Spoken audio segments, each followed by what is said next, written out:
આજથી 2 દિવસ પહેલા હું અમદાવાદ ન્યૂઝ રૂમ ચેનલમાં એક ઇન્ટરવ્યુ આપવા ગઈ હતી. મારી સાથે જે ઘટના બની છેલ્લા 2 મહિનાની અંદર 4 મહિનાની અંદર બધી જ વાત મેં મારી ત્યાં જણાવી. એ વિડીયો ગઈકાલે રાતે 8 વાગે એ લોકોએ લાઈવ કરેલો છે. એ પછી વિડીયો મેં આખો જોયો. એમાં પ્રદીપ ભાખર એવું કહે છે કે મેં આમને જોયા પણ નથી અને હું આમને ઓળખતા પણ નથી. તો પ્રદીપ ભાખર, તું મને ઓળખે છે કે નહીં, તે મને જોઈ છે કે નહીં, એ વસ્તુનું પ્રૂફ મારી પાસે છે. આ વિડીયોના લાસ્ટમાં એ બધા જ એવિડન્સ સાથે તમે બધા જોઈ શકશો કે પ્રદીપ ભાખર મને ઓળખે છે કે નથી ઓળખતો. જો તું મને ન ઓળખતો હોય તો ગીર પેલેસ રિસોર્ટમાં તું મારી સાથે શું કરતો હતો? એ પછી પણ ના ઓળખતો હોય તો બગસરા તારી ઓફિસમાં અમે લોકો ત્યાં શું કરતા હતા? જો હજી ના ઓળખતો હોય તો તારી અને મારી વોટ્સઅપ ચેટના સ્ક્રીનશોટ મીડિયા સુધી કેવી રીતે પહોંચ્યા? આ બધી વસ્તુમાં એકનો એક ખુલાસો કરવા માટે મારી પાસે બધા પ્રૂફ છે.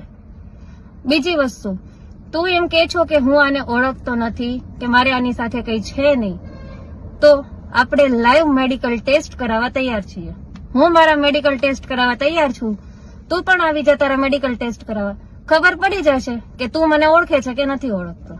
પ્લસ બીજી વસ્તુ, મારા પતિનો વિડીયો અત્યારે વાયરલ થઈ રહ્યો છે, જેમાં એ મારા વિરુદ્ધમાં, મારા ફેમિલીના વિરુદ્ધમાં બધા એવિડન્સ આપીને બોલે છે કે આ ટોટલી વસ્તુ ખોટી છે, આ લોકો સાચા છે, મારી વાઈફ ખોટી છે.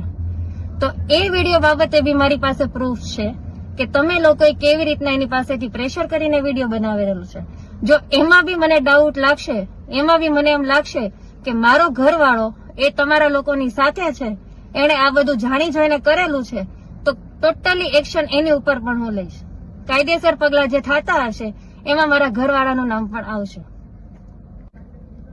આ બધી વસ્તુ બન્યા પછી કાલે રાતથી 12 વાગ્યાથી લઈને મારી ઉપર જેવી કાકડિયા તરફથી સમાધાનના ફોન પણ આવે છે, રાજકીય પક્ષો દ્વારા પણ મને ફોન આવે છે કે તમે સમાધાનમાં બેસી જાઓ અને આનંદ કાકડિયાનું નામ કાઢી નાખો. ભાખર સાથે તમારે જે કરવું હોય એ કરો. પણ નહીં, હું કોઈ સમાધાનમાં બેસવાની નથી. હું જેમ 2 મહિના જેલની સજા કાપીને આવી છું એમ જ મારે આ લોકો જેલના સળિયા પાછળ જોઈએ.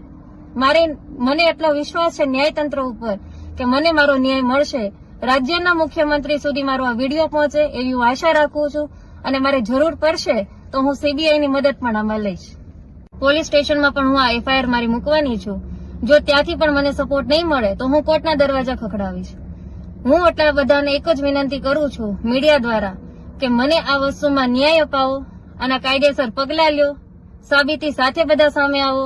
જો હું સાચી હોઉં તો મને ન્યાય મળવો જોઈએ. પ્રદીપ ભાખર સાચો